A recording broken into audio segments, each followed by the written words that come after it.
Hello and welcome back to another episode of the Warwick F1 show. Today we are looking at the race that did just take place last weekend, the Saudi Arabian Grand Prix. Max Verstappen taking another win. I mean, it's kind of to be expected at this point, matching Vettel and Ascari again for 9 race wins, only behind his own record of 11 that he set last season. And at the moment, it is looking like he might match and even exceed that one.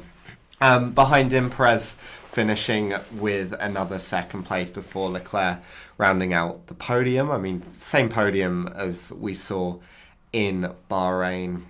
Oscar Piastri taking McLaren's best ever result at Saudi Arabia in 4th, Fernando Alonso in 5th, and George Russell in 6th. But the driver in 7th, the biggest talking point of the weekend, was Oliver Bearman. Carlos Sainz falling ill with appendicitis on the Saturday. And Bearman stepping up and replacing him and taking a really, really impressive 7th place finish behind Bearman.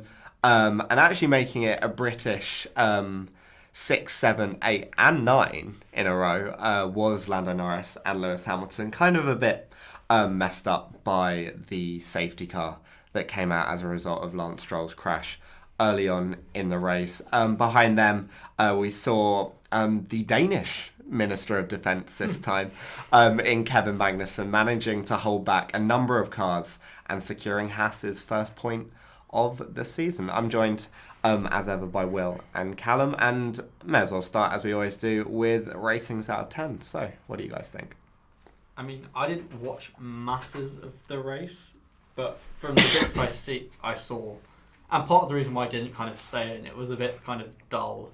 There was just big gaps, apart from kind of K-Mag's kind of weird obsession with causing incidents and chaos. I'm going to give it like a 5. I think it wasn't quite as good as Bahrain. I think at least Bahrain, you had that kind of battle for 3rd for a while, and it was at least interesting, whereas here it was like the top 4, 5, 6 were just so spread out that nothing really happened. Oh, well, this is very odd, because I was actually going to go the complete opposite. I actually preferred that, I think, to Bahrain. I think the main part of that was maybe because you had that common person to root for in the story with Bearman and how he came in with, I think it was less than 24 hours notice before qualifying, so only getting 1 practice session under his belt before that first qualifying session. And I think mainly the reason for the fact that I would rate it higher than Bahrain is it kind of confirmed what maybe we hoped for. Not obviously with Red Bull, we know that they were going to be dominating this race, but the best of the rest battle really does look very close, almost maybe even closer than last year. And although maybe, yes, you could anticipate Ferrari getting that second place. Obviously, if Sainz was in there, then he might have been up there with Leclerc. But definitely the Mercedes, the McLarens, and maybe both Aston Martins, if Stroll hadn't had that crash early on in the race, there was definitely a really close battle in there for those top 10 positions. And so that's personally why I preferred it over Bahrain. So maybe giving it like a 7 out of 10 perhaps. Yeah, I mean, I think for me as well, I'd probably say it was a bit better than Bahrain. I'd maybe go for that. Yeah, I'd probably go for a 7 as well. I think, as we've all mentioned, having Ollie Bearman kind of jump into the car at late notice did make the weekend quite engaging to see what he could do in that Ferrari. But even behind him, I think it was fun watching kind of a defensive driving masterclass from Kevin Magnussen, obviously holding back a number of cars and securing Haas their points. And with how the grid looks to be shaping up, with 5 teams very much ahead of the other 5, those 1 and 2 points could end up being crucial in terms of the outcome of the Constructors' Championship in particular. But even ahead, I think Lewis Hamilton and Oscar Piastri made for quite an interesting Will Piastri overtake, and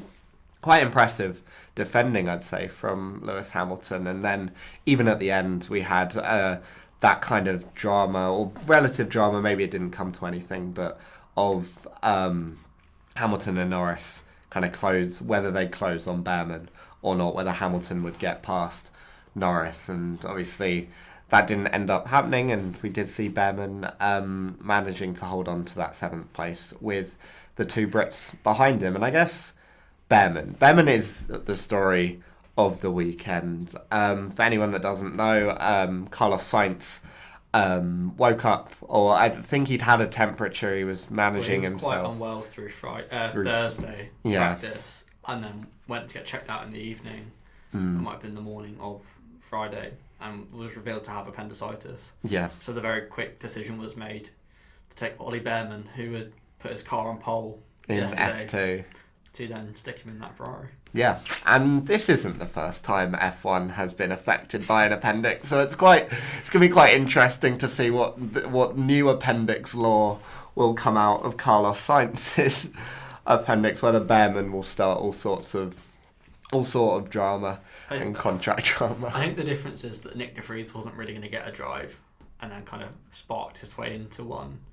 Whereas Bearman, I think we've all kind of come to the consensus that he's going to be in that Haas next season anyway, or more than likely. And even the Haas kind of team principal came out in the last day or two saying about how impressive Bearman was over the weekend and what a good driver is and how good of a driver he is. So I think you can kind of see it going that way anyway, especially when it starts to get to the FP1 sessions he's going to start taking.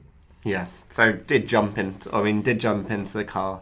Did get FP3 to get some kind of long runs almost. Yeah, prep, and then quali and the race, and he just had a really, really solid race. I don't think anyone was expecting him to be near Charles Leclerc. We know how good Charles Leclerc is as a driver, and realistically, Bearman has jumped into the car and he's got an hour's worth of running before, not even an hour because Zhou crashed. So he had 50 minutes worth of running before competitive sessions. I think as well, the Ferrari concept is so different from last year. Even if he's driven last year's car, it's going to feel quite different in general. And just the direction they've gone with their car. So it's quite a big change, especially when the other F1 car you've driven is a Haas, which isn't exactly representative of F1 quality, especially last year's. Yeah. So to kind of jump in with, as you said, really minimal kind of practice is quite impressive. It almost reminded me as well when I think Russell stepped into the Mercedes seat over Lewis Hamilton in, I think it was Bahrain, where you kind of, with the excellent performances that Bearman's been having in F2, very, very quick rise through F3 and then F2, you can kind of safely say that he will get an opportunity at an F1 seat and maybe possibly even a Ferrari seat in future. And I think he knew that was definitely the perfect opportunity to just present his ability to the F1 grid without having to take on a full role that maybe was the suffering of drivers such as Nick de Vries, who took on that role and maybe struggled a bit. So he knew the opportunity that he had to show, and I think everyone was very happy to see that he succeeded very well with, as we mentioned, the limited time that he had in that Ferrari car before the actual race. I think the thing that stood out to me the most as well was his kind of maturity. He was kind of after qualifying, he kind of was like, if there was no kind of I've only just got in the car, I would have liked better, but it's no, I made a mistake and that cost me and I should have been there. And during the race, you could see he was managing his tyres well. His tyre management was actually really good for someone that's not been in that car before. And then obviously the headrest, I don't know if you guys have seen. Oh yeah, it's all squashed on one side. It's dented on one side, whereas head's constantly hitting into it. They didn't have time to adjust. Well, not even that. I think they didn't have time to adjust the car of the. It's so physical. Yes. That Yeah, actually, the neck muscles aren't built up enough to kind of support him through that. So it just kept hitting again and again, and to keep concentration during that for 50 laps, which is basically twice the length of a normal F2 race. And it's not like Saudi Arabia is an easy track to drive. The prime example is you look at Oscar Piastri at the start of last year to the end of last year. His neck's about 3 times the size. I think for Oliver Bearman to get in one of the high-speed, most physically demanding tracks, maybe outside of Singapore and Qatar, is super impressive. Yeah, I think for me, he did the best he could have done. I think, let's say, if it would have been exceptional if he'd managed to compete with like, I don't know, Alonso or the McLarens or even Charles Leclerc, and then like even the Red Bulls up on high. But realistically, he wasn't going to be doing that. I think realistically, if he'd finished 10th, that would have been a really good performance from him. If he'd performed to kind of where he was expected, that would have been really good. I think once Stroll retires, then 9th is on the table, but he did end up 7th. And like you were saying with that tyre management, like, and after Norris and Hamilton pit, realistically, they could be coming up on him to kind of threaten his position. But because of the managing of the tyres, they didn't, like, I don't think the pair at the end of the race, he was doing faster lap times than them. Yeah. Which is absurd. I think as well, it did help that I think Norris and Hamilton, obviously they went with a very different strategy when the safety car came out, because they decided to extend on the medium tyres before and then pit later, possibly hoping for another safety car. And so I think that did also favour Bearman, because as everyone pitted under safety car and they decided not to, they obviously didn't get that advantage. And so that's why they eventually came out so low down the pecking order when they did eventually have to pit for new tyres. But still, Bearman did an incredible job to be able to keep the pace that he had in the tyres while tyre managing, as we said, and fend off, well, a 7-time world champion and another really pacey driver in Lando Norris. Yeah. I mean, I think I completely agree with kind of the whole safety car and pit stop incident, obviously triggered by Lance Stroll.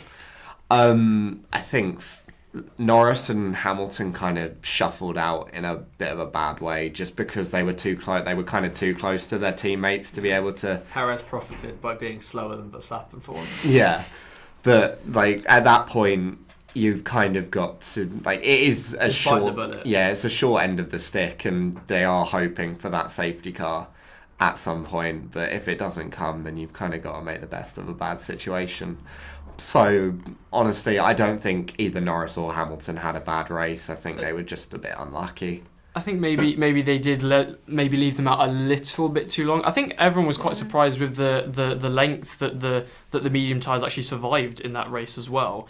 But I think obviously there's that balance between waiting and banking on a safety car and obviously giving them enough time after the pit stop to actually make those places up in the event that a safety car doesn't come out. But I think it was when that decision kind of for find the balance where they can push flat out without the tyres dropping off drastically exactly, and being overtaken. No, exactly. Well, yeah, because I mean, I think again you're stuck if you're on the medium tyre. You're kind of stuck again between a rock and a hard place, and that you want to get to a point where you can run the soft tyre to the end, because there's no point if the medium tyre can go 35 odd laps as it ended up doing. There's no point putting the hard tyre on, because it would just be worse. And so Norris and Hamilton, I think, just got unlucky this week, and I've not seen anyone, at least online, kind of criticise their performance based on kind of where they finished. It was like a respectable drive, but nothing that kind of stood out. It wasn't like any phenomenal. I think we're starting to see, like, I think Norris was kind of stuck because the McLaren just didn't have that kind of straight line speed and ultimately performance. I think Lewis, not necessarily, like maybe towards the end of last year, start of this season, we're starting to see him regress slightly. He's still a phenomenal driver, but I think if we go back to say that if this was 2019, even if it was in this car, I still think you see Lewis get past Norris and Bearman. I think if he's got that little bit of edge, a bit more kind of cutthroat kind of ability, I think he's a bit more tentative on the brakes and a bit more wary of everything now. I think that's fair. I think after kind of his positive messaging in testing about the W15, and even up till Thursday, the week before last at Bahrain, there has been a weird kind of regression in terms of his confidence with that car. Like, he seemed really confident. It's a good, well-driving car. I can get the most out of it. But since then, they've not seemed to be able to stick in either race on a setup that Lewis is able to kind of extract the most out of the car. And I mean, you look towards his teammate George Russell, who's had a fairly, like, nothing spectacular but solid start to the season. It reminds me of 2022. where George was kind of just constantly 5th every week, and Lewis was like struggling to get out of Q1 header, and it was just a bit. But then you say that obviously Russell did finish P6, and I think judging that Hamilton was almost hard done by how the race unfolded with the safety car and being too close to his teammate, I think just maybe generally for Mercedes it was maybe not a day to forget as such, as it was completely bad, but it still wasn't anything good, and I feel there's still a lot to work on in the car, because it's not like Russell really made that much progress up the field. I mean, Alonso's still finishing ahead of him, so it's but then I do agree with what you said, like you maybe do expect Hamilton to make up those few places on the closing laps, especially on the soft tyre. Yeah. Well, we'll go back to Bearman quickly just to finish it off. I think for me, this has secured him a spot on the grid next season. Yeah, it kind of has to. I think as long as ironically with Haas. Well, he has to get enough points in F2, I think, to get a super license now. And given that he's currently 10th in the F1 standings, And but last in the F2 standings, isn't positive. But I mean, he put it on pole, so he'll be fine. It's F2, and I would assume there'll be like trainer. exceptions, and like they could. I think Ferrari would maybe, or Haas or whoever it was, would argue that he kind of did this race that where he would have been pole, and you could have argued he would have got so many points from this weekend that would have put him in this place. Like you take like the average and add one or whatever. Yeah. But they'll do something to get him a seat. But I think he'll be in a Haas seat next season. I don't know who for, because to be honest, Haas have actually started the season really well, but it's probably Kevin Magnussen, realistically. It could be both, honestly. I Could wouldn't be be both. shocked. Well, Teo Porcher's now in Super Formula. Well, he's a Sauber driver anyway. Oh, So yeah. he wouldn't be. Let's forget. Yeah, Bearman I could see. Well, I can definitely see going to Haas. It depends who you want more as a kind of tutor. I think Magnussen would work. Magnussen? No, I think Hulkenberg I think Hulkenberg would would give the work chance. better. I think you look at what Magnussen taught Mick Schumacher, and it's like it wasn't much. Yeah. But yeah, I mean, a performance I don't think Bearman could have improved on, No. and one that I think everyone's looking at him and thinking, yeah, that's the driver that's going to be. If you're Ferrari, future. you're feeling really positive, even if Lewis Hamilton doesn't perform. Yeah. You've got Bearman to go straight in. Also, we got a new father figure to root for. Yeah, Right. Papa Bearman. Papa Bearman, who Came up on my LinkedIn suggested followers. did he? He did. Why? He's like a business person. Is he? He's got some sort of. That's cool. Fair enough. I mean, he did look really nervous, and I can't understand it because. The big tank slapper out of turn 27. Yeah, but at the end of the day, Bearman is still 18, Yeah, exactly. born So in 2005. Let's not think about that too hard. Yeah. He was wasn't he born a day after Fernando Alonso won a Grand Prix or something? Something like that. Yeah. I actually know someone who I live with who went to a birthday party with him in year 9. Outrageous. Birthday party. With Ollie Bearman. Was it go-karting? It wasn't actually, no. Oh, that's disappointing. Yeah. So, I mean, the other story coming out of the race, behind, obviously, Bearman, was, as I said, the Danish. We've got a new Minister of Defence, but this time he's from Denmark. Kevin Magnussen, who had got an early penalty for kind of squeezing Alex Albon into the barrier, which I think no one seemed to have any complaints about that. It was fairly fair. But it was a 10-second. I didn't realise they... They've really pushed for upped punishments. Yeah. Which is what we've all been saying for the last year on this podcast. Yeah. It felt weird, though. Yeah, it felt about right. I think... The gaps become 10 seconds straight away with like the performance between the teams. So The second one, I think, was more of a problem for everyone, with that being 10 seconds. I didn't think that was 10 seconds, the second one. The first one I can get behind, I think. Thing is, I can get why people might think that one's not 10 seconds, but I can also get that there would be situations in which it should be. Because, I don't know, let's say it happens up the grid.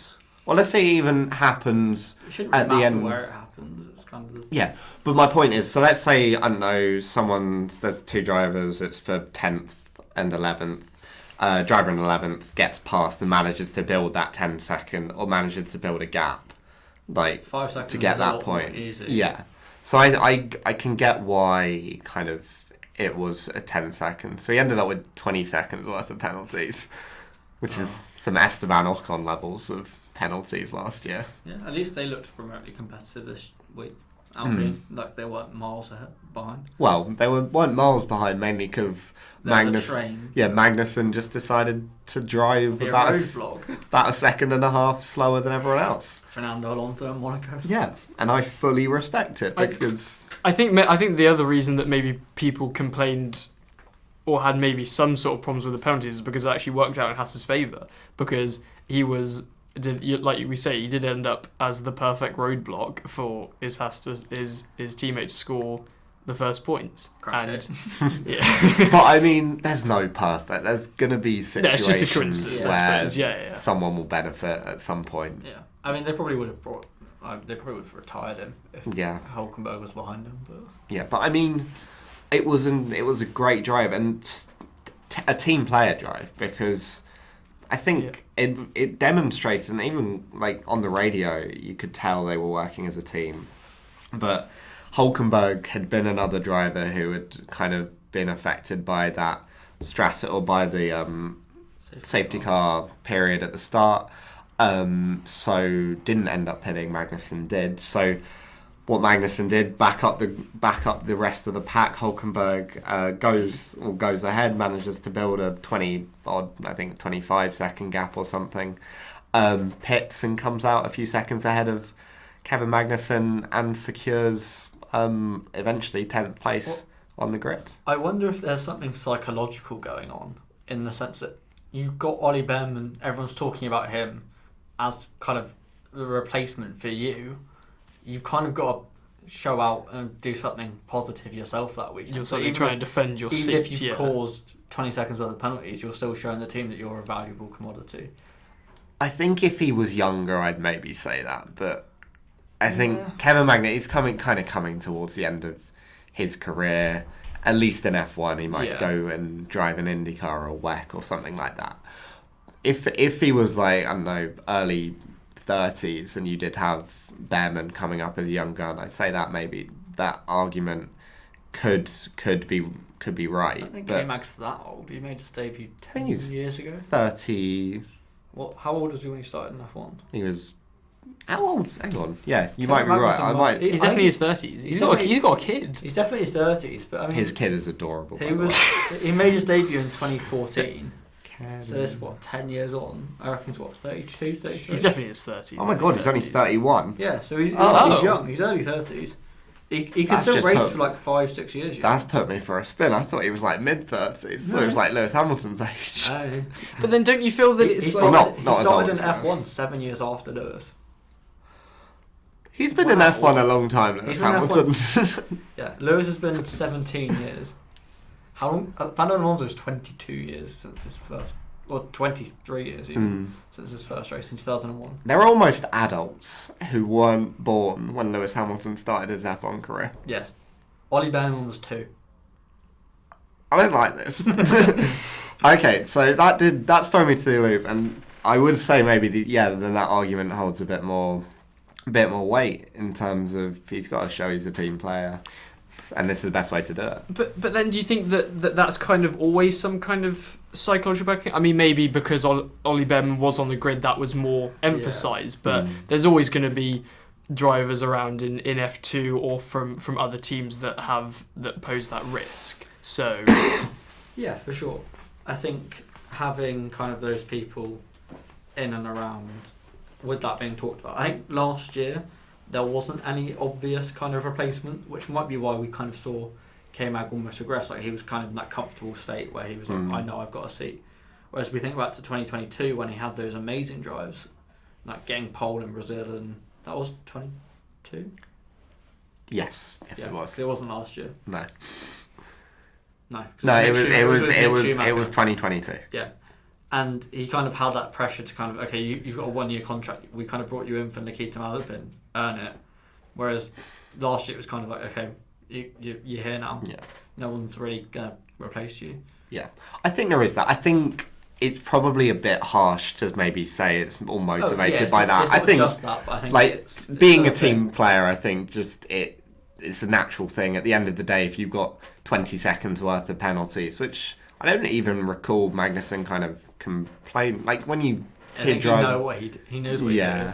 but when you've got those 20 seconds, I know the F1 drive is very competitive and all that, but there is a certain extent, I think, of thought as to my race is not ruined, but Can't do anything else. yeah, A and bit like George Russell a few years ago in Hungary with Latifi. yeah, and he could. I don't know how F1 contracts work. Maybe they make more money if they do better in the Constructors' Championship or something. Probably get bonus. Yeah. I'd say the nature of the circuit did also help out as well with his defending.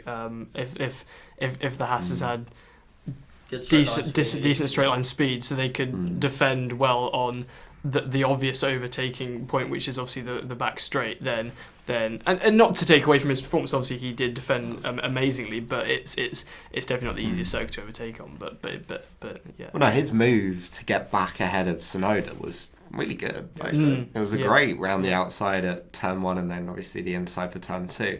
And I just want to talk about it quickly, but Haas, I don't want to say they are maybe the 6th best team on the grid, but They're in that fight. Yeah. With, I'd probably say RB. And then I think Sauber have yet to hook it up So in you're, terms of. so you're saying they're ahead of Sauber, Williams, Alpine. and then I think it's they're them and RB are 6th. I think they're Yes, definitely yeah. ahead of those 3 that you've just Yes. mentioned, And and they then could be they're ahead. with I think they're RB. ahead of Daniel Ricciardo. Although everyone's ahead of Daniel Ricciardo, even Logan Sargent at this point. I still slightly fancy Williams, perhaps. I think maybe it wasn't the Williams best is- circuit for Williams them, and are I just track specific at this point. Yeah, they're always track. They're just a dragster. They've been track specific for Yeah. about 3 years now. Yeah. um, Specialists. yeah. but for all the kind of negative, not press, but like words coming into The last few the years, season, especially. yes, I like Haas. They seem to be doing well. Yeah. Like- Team principal. They seem happy. Maybe Gunter was holding them back. No, but the thing is, they just seem happy with how they're doing, and I like that. I feel like they've got less Netflix pressure because you can start. Yeah. I feel like they're not being followed every week like they probably were. I think that is it. There's no doesn't feel like there's any pressure on them. They're doing much better than they thought they were.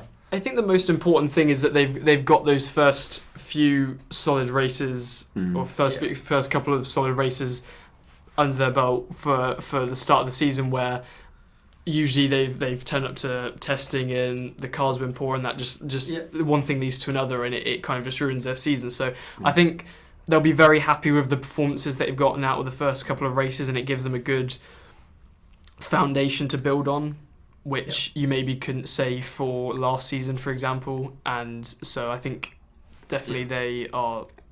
That is the reason for them looking a lot more positive. I think you hit the nail on the head with testing, because they normally come out of testing having had massive reliability issues. Yeah. Whereas this time, all of what they wanted to do by testing, they'd done after the first 2 days. They had to come up with testing plans for that third day. Like, they were so far ahead of where they thought they should be, performance-wise. They're just in a really good place, I think. They quite development-wise. literally didn't understand being in the position of having good testing. They were like, what is this? What is this position? I think they are just exceeding expectations. Yeah. And I Good think story. it is a good story. I'm happy for them. Yeah. So I mean, we've not really done winners and spinners this week. Well, I mean, we've already We've kind of obviously touched most yeah people. we've done. Wasn't It's touched the most only of it, spinner's Daniel Ricciardo Well, hang on. and Lance. I'd still Yeah. say Alpine and Sauber are down I there. wouldn't say they had any issues. I mean, the Gasly gearbox. Mm. There wasn't anything bad. It was just kind of A continuation those last of four teams were just the like squished together. yeah. Literally, Yeah. because of Kevin Magnussen. I mean, we've discussed winners, Bearman, obviously, Magnussen. Yes. I'd say Hulkenberg as well. Red Bull. Red Bull. We've not even discussed. Yeah, well done to Red Bull again, quickly. But Max Verstappen will not get 100% points in the season. Because Charles Leclerc got the fastest lap. Did he get it? Yeah. I thought did, Lewis yeah. got it. Yeah. Oh. I mean, Verstappen wasn't. He got past Norris, and then he wasn't on the broadcast until I think they showed him briefly about 5 laps from the finish. Just to remind everyone that he's still That there. they do most weeks. It's like common practice now. Yeah, like I get why if you're listening, maybe you think, oh, we're not talking about Verstappen because we don't like him or whatever. But there is nothing to talk about with Verstappen. It's just so impressive. It's very scary how. You hear him on the radio, and after he comes out of the car, it's like he hasn't broken a sweat. I can't remember someone who said that. Yeah, that's it. He hasn't broken a sweat, and it's right. it's scary how far ahead. Is when they're in a fight, how quick is it going to be? Like if Ferrari managed to catch up, so say we get to I don't know, Austria, because Ferrari always do well there, and then it's like, oh, okay, we'll use our full performance. What happens there? Hopefully reliability kicks in. Yeah. I mean, he didn't... In probably the most coping way possible, it took him at least 3 laps to get past Norris. And they weren't... Yeah, they were saving tyres. The whole 3 lap score. Yeah, but Norris... He had like a big enough lead to like not have to I'm trying my best to find something positive to say about competitiveness in this season. Yeah, but the McLaren as well were really good straight line speed without the DRS, but were like useless with it. Like, they gained like nothing. They gained like 10 kilometers an hour while other teams are getting 16, 17, 18 kph. They seemed really good in the corners as well, because when you had the Mercedes travelling in the S section, they just seemed to walk away. And yeah, they had quite a high downforce. Yeah, please don't remind me of me watching it on board with Lewis. Him being out turn 2, quite close, and then by about turn, the big long? 10, I think. Yeah, by about turn 10, he's a second behind. Easily a second. I don't think I've ever seen a discrepancy in like sector times between the only place you might see it is like Japan. Yeah. Oh.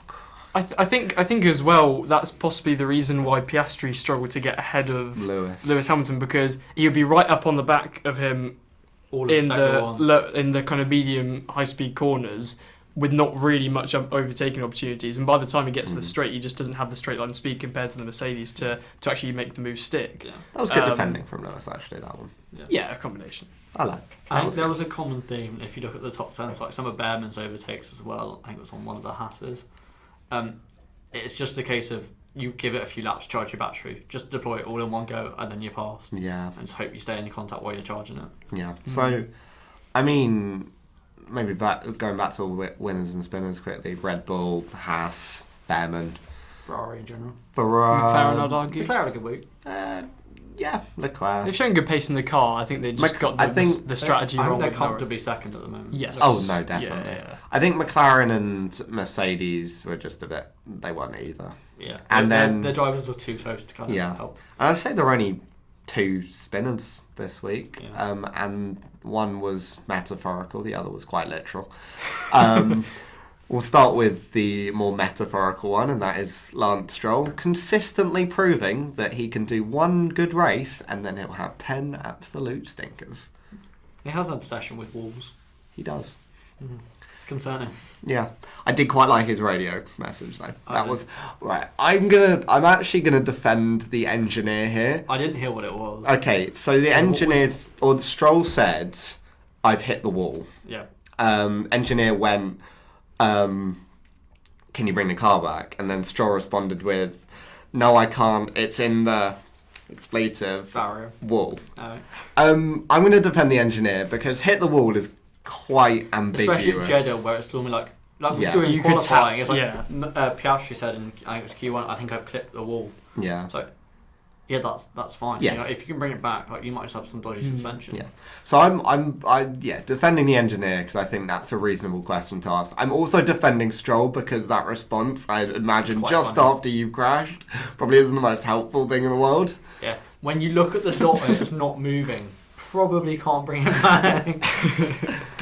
Yeah, but I mean, Stroll, it's just not. It's unfortunate. It's just such an unforced error. It's difficult to watch and talk about the same thing every week. He's like the Verstappen of crashes. Like, you kind of know it's coming at some point in the weekend. So, Lance Stroll spun, or Lance Stroll hit a wall. Like, when was the last time he finished a street race? Especially when it's on... Oh, there must be, I don't know, Monaco. Probably all of them last year now. I said yeah, that. He just doesn't like Saudi Arabia. Was it Singapore last year? Yeah. Vegas? Vegas, maybe. Vegas was the last. Yeah. Okay, that's not gone well there. No. Especially when it's on his own accord, with not in even, battle with anyone. He wasn't even under pressure. No, and it wasn't the first time we'd done it all weekend as well. No, there's not much to say with Stroll. I mean, hopefully it's not. Well, for his sake, hopefully it's not a continuation of, or a sign of things to come. Sorry, of what the rest of the season could be. Because we don't want a driver to lose confidence. No. We like all our drivers. Dangerous. Yeah, we like all our drivers to have confidence. Yeah. And then our final driver, final sprinter of the show, Daniel Ricciardo. Yeah. Very washed at the moment. Helmut Marko said that he needs to pull something out of the hat soon. Now, I'm not saying that means Liam Lawson is perhaps on the horizon. Oh. Who's going to complain? I'm not. What? The Daniel Ricciardo stands, but New Zealand driver in F1, absolutely. Yeah. Brendan Hart. But you're finding less of a reason now to kind of defend him, because it's just that the poor performances have been piling up, unfortunately, and he's also not as happy and cheerful as he once was. I think for me, it's less about.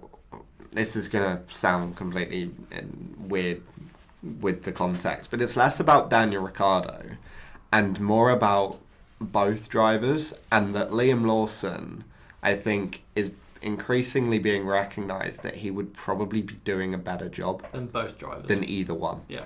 So not having him in the car is the wrong decision. Having him in the car over Ricciardo or Tsunoda would be the right decision, and it's now down to which of those two ends up, because realistically we're looking at a Red Bull kind of outlet. Which of those two ends up being replaced midway through the season? Yeah. And especially if RB, it's a good car. So if they continue to underperform and, I don't know, let's say Haas for an example, if Haas pull away in the championship and it's not going to take many points, I don't think, this year. If you get 10 points, you might be safe. Yeah.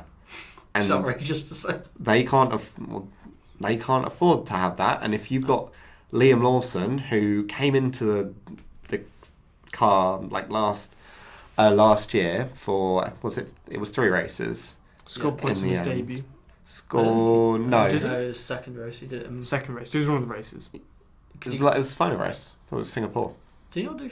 He might have done 4 races then. He did Singapore. He did Monza and Singapore and Japan. Did you do Japan? Yeah. Oh, yeah, 4 because races. In Singapore, Yuki crashed out on the first lap again. And then in Japan, he was actually out. He was actually faster than him throughout the whole race and finished ahead of him in the last lap. Yeah, but he needs to be in that seat ultimately.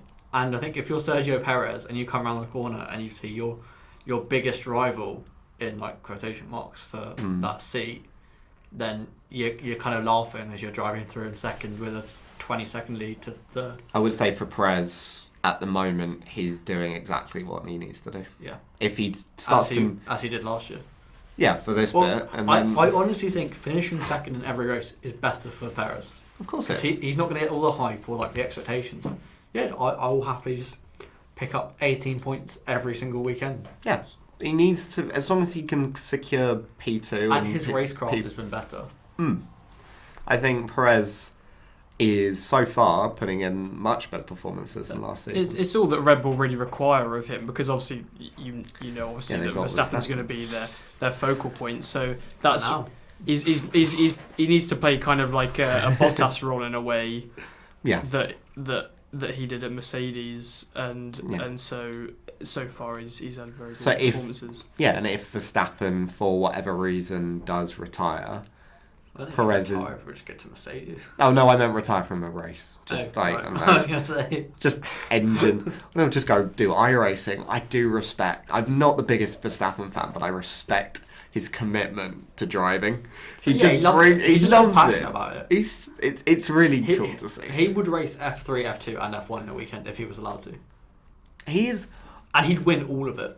This might be a sacrilegious comparison to make, but Jim Clark. Did you ever watch that Grand Tour segment where they spoke about Jim Clark and how Jim Clark just hopped around the globe doing literally racing on the planet? That is Max Verstappen. That is Max Verstappen. Yeah. How much can I get away with and do? He's not like other F1 drivers that play golf in their free time or go skydiving or whatever. So no, I will do more racing. Of all the drivers, I think he's the most likely to ever win the Triple Crown. I think he'd go to do IndyCar. Kevin Alonso. I feel like he'd go to IndyCar, win it in his first try, and then go to Le Mans in the same year. And be like, that's it. That's why he's going to retire early. You've heard it here first. Could he's be. going to win the Triple Crown. I genuinely think it could be. Are we having that as a 10-point prediction for this week? Or Well, something that's like that? a long-term prediction. Max Verstappen retires, wins a WEC season and IndyCar season At in the same same year. Yeah. So, I mean, that's kind of it for RB, but I think at the moment, Ricciardo's more on the chopping block than Tsunoda, and both of them are under threat from our favourite Kiwi. Yeah, and I would be Liam Lawson. concerned if I was Daniel Ricciardo going to your home race where there's going to be a lot of fans with a lot of pressure on you. And they're if all you gonna- make a mistake while you're pushing, it could be very bad.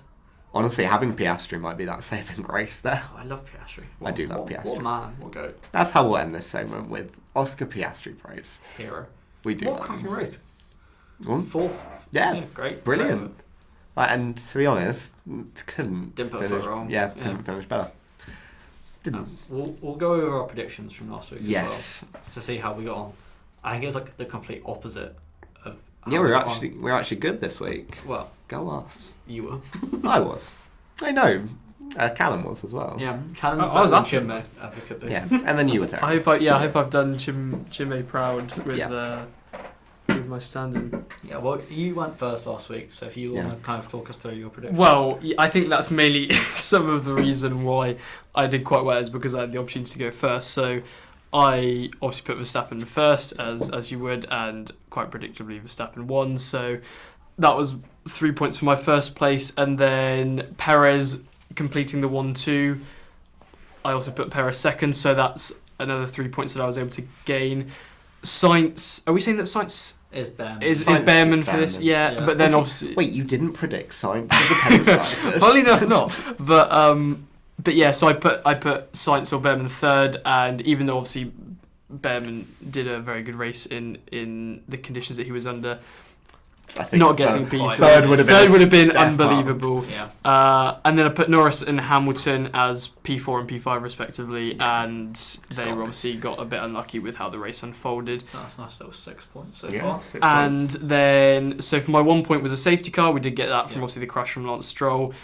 2 point prediction was the Red Bull 1-2, which went hand in hand with the order prediction, so that was good. We might have to relegate that sort of prediction to a 1 point from now on. Yeah. That's No, a good it's point. fine- That's a it's good fine point. for this two. week. I'm not Because giving up my point. We didn't even know how it would look. Yeah, maybe not for in How's that- future. Yeah, even Paris is looking like comfortably ahead of Leclerc Yeah. now, which Yeah. is concerning. Yeah, and then for my 3 point prediction was 3 drivers out in the first lap, hoping for some kind of first lap carnage. 0. That But was one. Pierre Gasly. Oh yeah. would you count the formation lap? No, he started the race, didn't he? No, he did 1 lap. And Oh, he did 1 lap. Yeah, Sorry. and then So we they have just to told box him the to car. retire the car. Great. So how many points was that? 9 overall. 9 overall. 9 Over overall. double what Chinmay got last week. Now, in my infinite wisdom, I may have forgotten to predict Verstappen to finish in the top 5 and guarantee myself 1 point. However, yeah, there's no You also how. didn't predict Sainz's appendicitis as well. Unfortunately, I did not. I would never wish ill on someone else. Just that Verstappen doesn't finish the race. If Bearman had won, I would have I dropped think- up in here Yeah. as the greatest human being I on the think planet. I think if I could predict that, I wouldn't be sat here. I'd be out buying lottery tickets. Yeah. And And scamming people from Yeah. my industry. Yeah. There was actually one point where I went Science Bearman P1. Obviously, didn't happen. There was actually one point at which the rest of my top 4 was completely perfect. Nice. Unfortunately, Norris did then pit. Aye. So I didn't get the next 12. Well, to be fair, I went Perez Leclerc, which is 6 points. Then Norris was running 4th, but pit, so fell out of the top 5. And then moved Piastri from P5 to P4, but I had him P5. So I ended up with 7 points from my top 5. 7 without Verstappen. I will take that. Yep. Yeah, I think that's good predicting. Brilliant. Collision at turn 1, my 1 point. No. Win-related DNF, as far as I'm aware, Stroll's It's driver error. Yeah, driver error, so no. And then McLaren to outscore Mercedes by 10 points. And it was 4th and 8th versus... What was I 6th and 9th. Was it 6th and 9th? I think Russell got 6th. So 4th and 8th is... That's 16 points. 6th and 9th is... Oh, was this Mercedes out? What did you have? McLaren outscore I Mercedes. think they did. No, I don't think so. Yeah, because 4th is 12. 4th is 12. 8th is 4. Well, what's the difference between 4th and 6th? Well, 4th is 12, 8th is 4, which is 16. Well, no, because you and then can do 6th, you can do it by driver pairing. Well, 6th is 8, and then 9th is 2, so it's 12. So it's only 4. Oh, how many points did you say by? 10. Oh, I thought you just meant they'd outscored. I know. What, for a 3-pointer? I think you had that initially last week. I think we had to change it for a 3 than, point. Yeah. I think for a 3 point we said it needed to be more. Yeah, I think... Because otherwise it was a bit too... No, yeah. Either way, no points my 1, 2 or 3, so I ended with 7 for the week. Nice. I fared less well this week compared to last week.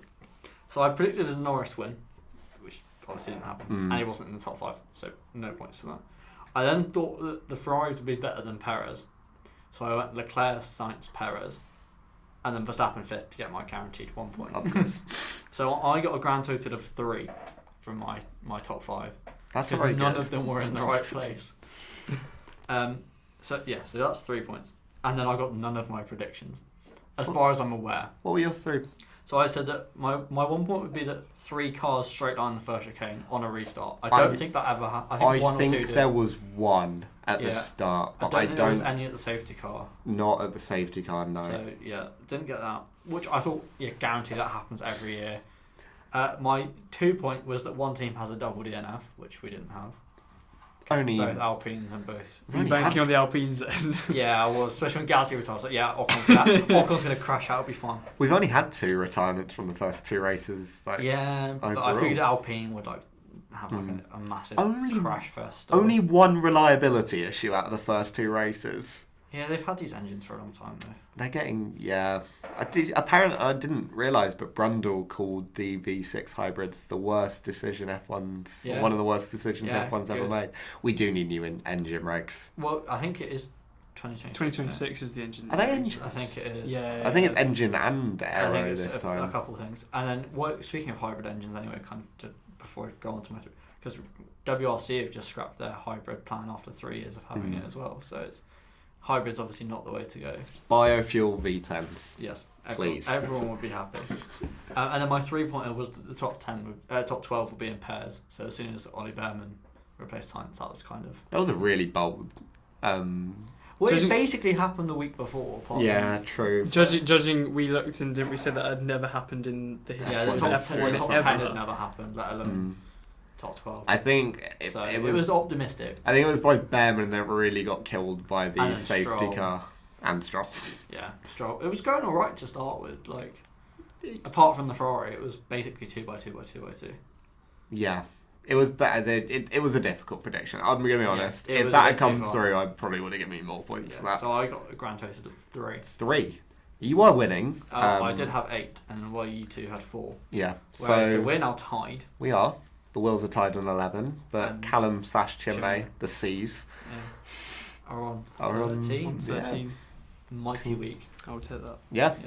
Our predictions in general haven't been great these first 2 weeks. I think the only predictions we've got were Callum's 2 this week.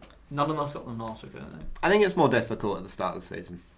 I think as well, we're hoping... A lot of ours are based on reliability when there's no weather incumbent. Because it's normally, there'll be a red flag, and it's not happening. Well, next week, or Australia. next week, do some weather. And I think in fairness, I probably won't be allowed to do the Red Bull 1-2 probably for not. previous No, or at least as a 1 point. That will be a 1 something like that. Not until Ferrari get good. Yeah.